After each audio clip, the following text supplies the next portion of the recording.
Medical science में कई बार आपको चमत्कार होते हुए दिखे होंगे। कई बार आपने ऐसी स्थिति देखी होगी कि आपने देखने के बाद कहा कि आखिर ऐसा कैसे हो सकता है। एक उदाहरण मेरे साथ है अमित कुमार शर्मा, जिनके बारे में कहा जाता है कि 10 साल तक ये बेड पे रहे, चल फिर नहीं पाते थे। वजह इसके पीछे आप देख सकते हैं कि इनके पैर जो है, जिसका साइज़ अब बिल्कुल लगभग लगभग नॉर्मल की स्थिति में आ रहा है, ये करीब इसका 2 गुना या फिर कहा जाए तो 3 गुना था। अगर आप थोड़ा सा दिखा पाएँ हमारे दर्शकों को, ये स्थिति आप जो देख रहे हैं ये करीब मान के चलिए अब की है। ऑपरेशन के बाद अब ये धीरे धीरे सही होता चला जाएगा, लेकिन फिलहाल 2 साल या 3 साल पहले की अगर मैं बात करूँ तो शायद इससे डबल साइज़ या उससे ज़्यादा था। अमित, ये सब हुआ कैसे, पहले तो मुझे ये बताइए, और शायद किस हालात में आप गुजरे हैं हम समझ भी नहीं सकते। सर 2010 में मेरा एक रोड एक्सीडेंट हुआ था।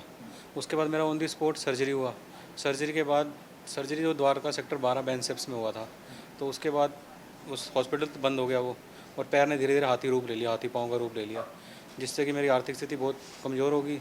और इसको मैंने जगह जगह दिखाया, लेकिन मेरे को कोई रिस्पॉन्स नहीं मिला। फिर 2021 में मेरी मैक्स हॉस्पिटल पड़पड़गंज में डॉक्टर मनोहर जौहर की टीम से डॉक्टर प्रदीप सर से मुलाकात हुई, जिन्होंने मुझे भरोसा दिया कि हम इस ट्रीटमेंट को करेंगे, और उन्होंने मेरी 3 से 4 सर्जरी अभी तक कर चुके हैं। मैं काफ़ी राहत महसूस कर रहा हूँ और पैर को आधा हल्का हो चुका है।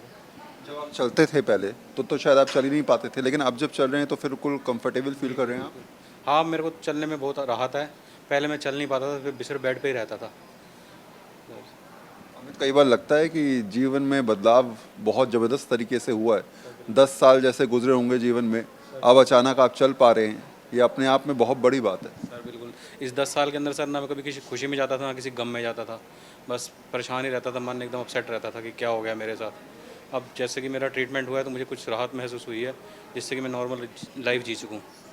कई बार ऐसा लगा कि ईश्वर ने ये जो किया है वो कैसे निपटूंगा, परिवार के लोग साथ जो रहे होंगे उनके लिए बहुत तकलीफ वाली स्थिति रही होगी, कैसे गुजारे वो दिन। सर बहुत ही मुश्किल से गुजारे वो दिन। किसी ने कोई काफ़ी इतनी रिश्तेदार या यार दोस्तों से मदद लेके मैंने अपने घर का खर्च चलाया। इनकम सोर्स बिल्कुल ख़त्म हो चुका था। इन दौरान मेरे माता पिता की भी डेथ हो गई थी, सोच सोच के उनके बारे में। तो घर की मतलब अपनी स्थिति बहुत ज़्यादा ख़राब हो चुकी थी इस पैर की वजह से।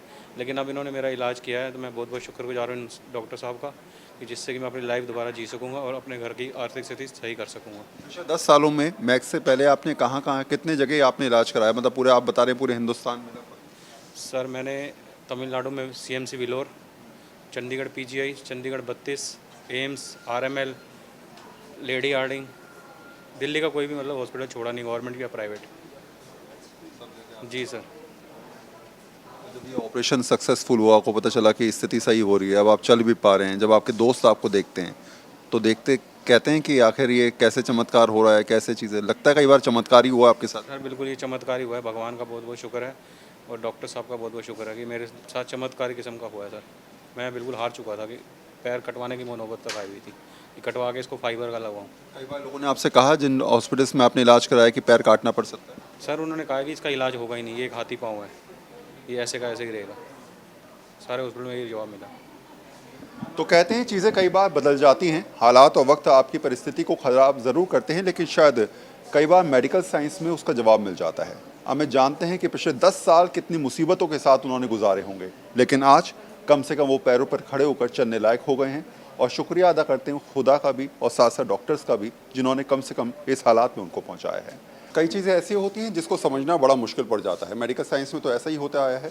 और डॉक्टर मनोज और डॉक्टर प्रदीप मेरे साथ हैं, जो शायद उस चमत्कार को करते नज़र आए, जो अपने आप में हम कह सकते हैं कि बहुत ही मुश्किल और कई बार कहा जाता है नामुमकिन था।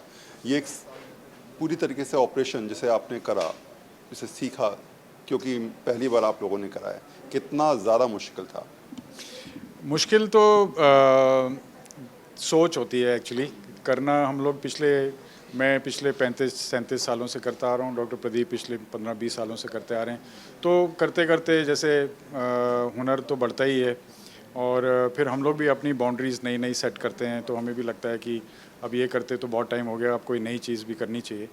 और हमें मैक्स जैसे हॉस्पिटल का भी बड़ा सहयोग है, बिकॉज़ वो इस चीज़ को समझते भी हैं और हमें सपोर्ट भी करते हैं। तो जो बहुत हाई एंड इक्विपमेंट होता है उसको लेने में मदद मिलती है। तो जब आपके पास जगह भी है, एनेस्थीसिया भी है, इक्विपमेंट भी है, टेक्नोलॉजी भी है, तो हम लोग भी कोई फिर नई चीज़ करने में हमारा हौसला बढ़ जाता है। जब नई चीज़ करते हैं तो रिसर्च बहुत ज़्यादा ज़रूरी होता है, आपको समझना पड़ता है कि आखिर इसका बैकग्राउंड क्या है। अमित पूरे हिंदुस्तान में घूम के आए थे और आखिरी में आपके पास आए, तो आपको लगा कि एक बिगड़ा हुआ केस आपके पास पहुंचा है, इसको कैसे संभाला जाए? इस तरह के केसेस ही नॉर्मली जब आते हैं तो उनको लेने का मज़ा कुछ अलग होता है, बिकॉज़ रूटीन की बात होती है। और हमारे पास कहते हैं ना, इंक्लिनेशन भी है, टाइम भी है और विल भी है। तो जब तीनों चीज़ अगर हैं हमारे पास तो फिर that is a little different. वो चीज़ हट के है बाकी हॉस्पिटल से। बाकी हॉस्पिटल में हो सकता है काबिलियत भी हो, सब कुछ हो, पर टाइम नहीं होगा, या किसी के पास टाइम और काबिलियत है तो विल नहीं होगी। तो हमारे पास तीनों चीज़ें हैं, उसके साथ साथ मोटिवेशन भी है, तो इसलिए हमें ये चैलेंज लेने में ज़्यादा प्रॉब्लम नहीं हुई। अच्छा, कितनी देर सर्जरी की अगर मैं बात करूं, अगर मैं नंबर ऑफ आवर्स की बात करूं, तो कुछ आइडिया लग पाएगा कितने दिन कितने घंटे आपने दिए? इसमें basically this was not a single surgery. Basically इसमें काफ़ी सारा स्टेज्ड सारा हमारा प्रोग्राम इसमें हमने डेवलप किया था। पहले कुछ दिनों तक तो हमने इसकी फिजियोथेरेपी कराई, अपने सामने ही कराई, उनको बताया, फिजियोथेरेपिस्ट को भी इस तरीके से बताया कि भाई इसमें करना क्या है, because they were also little shock to see इतना बड़ा वो पैर लेकर कि उनके पास इक्विपमेंट नहीं थे, उनके पास जो स्लीव थी वो नहीं चढ़ रही थी। तो पहले तो उनको समझाया, उनको बताया कि किस तरीके से करना है। फिर हमने ऑपरेशन किया जिसको मैंने बताया भी, लिम्फोवीनस एनास्मोसिस। ये जो ऑपरेशन होता है ये बेसिकली स्पेसिफिक ऑपरेशन है, और इस सारा प्रोग्राम का ये रूट वो है कि भाई ये अगर सक्सेसफुल है तो फिर हमारा सक्सेस के चांसेस हमारे बढ़ जाते हैं।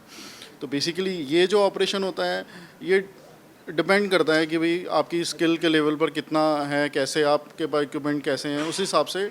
अगर हम वैसे टाइम का बताएं तो ये सिंगल ऑपरेशन 5 to 6 आवर्स का ऑपरेशन होता है। तो सारा मिला के मेरे को लग रहा है कि अगर कंटिन्यूस अगर हम ऑपरेट करते तो लगभग 2-2.5 दिन हम लोग लगातार ऑपरेट कर रहे होते। तो हम कह सकते हैं 70 घंटे से ज़्यादा आप लोगों ने। घंटे से करके होगा इतना ज़रूर, इसमें इतना ऑपरेशन ज़रूर हुआ होगा। आखिरी सवाल मेरा आपसे ये है कि कितनी बड़ी टीम आपकी जो है वो अमित के लिए खड़ी थी जिसने पूरा काम किया है? हाँ, तो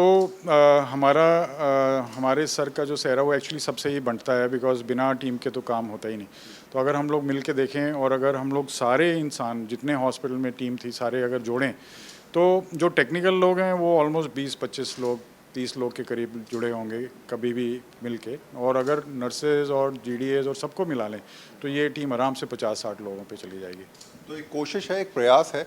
एक बार आप अमित को देख लीजिए, शायद इनके चेहरे की खुशी जो है वो समझा सकती है आपको कि किस तरीके से पिछले 10 साल का दर्द जो है वो अब धीरे धीरे कम होता जा रहा है। चेहरे पर खुशी आ रही है और कहीं ना कहीं समझाते हुए इमोशंस के साथ समझा रहे हैं कि आखिर वक्त भले ही ख़राब था लेकिन अब अच्छा समय आता हुआ नज़र आ रहा है। कैमरा पर्सन हिमांशु के साथ वरुण सिन्हा, आज तक।